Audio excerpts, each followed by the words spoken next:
मैं थोड़े दिन पहले एक स्टोरी मैं पढ़ रहा था, तो बड़ी शानदार स्टोरी थी। वैसे तो काल्पनिक होती हैं ये, मगर पंचतंत्र की कहानियाँ समझाने के लिए होती हैं। एक बार क्या कहते हैं इंद्रदेव नाराज हो जाते हैं, कहते भी बरसात नहीं करूँगा। तो वो भविष्यवाणी कर देते हैं कि मैं अगले 12 साल तक भविष्य क्या है बरसात नहीं होगी।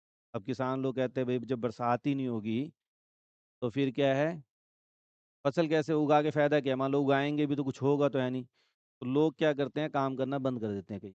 और उसमें एक किसान ऐसा होता है, वो रोज अपना यानी कि उठाए खेत में पहुंच जाए काम करने। तो वो रोज आता था काम करता था, वो पूरी यानी काम करता। तो उसको लोग कहते भाई ये क्या कर रहे हो तुम, बरसात तो होगी ही नहीं और तू जो भी मेहनत करे सारी बेकार हो जाएगी। कहता भाई बरसात हो चाहे ना हो मुझे तो काम करना पड़ेगा। कहता अगर मैंने नहीं किया तो 12 साल बाद मान लो मैंने शुरू किया काम करना, तो 12 साल बाद तक तो मैं भूल जाऊंगा। अब सारे हैरान भाई करे क्या। तो माँ पार्वती देख रहे थे उसे। माँ पार्वती कहते भाई ये बंदा तो भाई बड़ा जिद का पक्का है, तो काम भी करी जा रहा है। भोलेनाथ के पास जाते हैं। वो कहते हैं बरसात होगी नहीं, तो बरसात नहीं होगी तो इसकी फसल कैसे उगेगी। कहते हैं सोल्यूशन क्या है।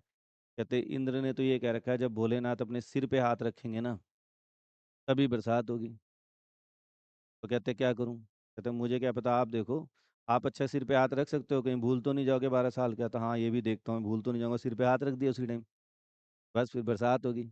अब जिन्होंने खेती नहीं की थी उनकी तो फसल नहीं हुई, और जो मेहनत कर रहा था उसको प्रॉफिट हो गया।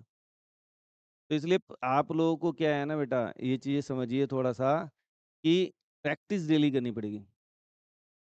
टीचर्स को भी डेली प्रैक्टिस पढ़नी पड़ता है। अगर हम लोग अपना यानी ये कैलकुलेशन कंप्लीट करना छोड़ दें ना, तो हम भी भूल जाएंगे कैलकुलेशन कैसे करते हैं। तो ये जो आप बैठे हो ना आराम से, मुझे पसंद नहीं है। लिखते रहा करो, ठीक है ना। आपको आता है फिर भी लिखिए।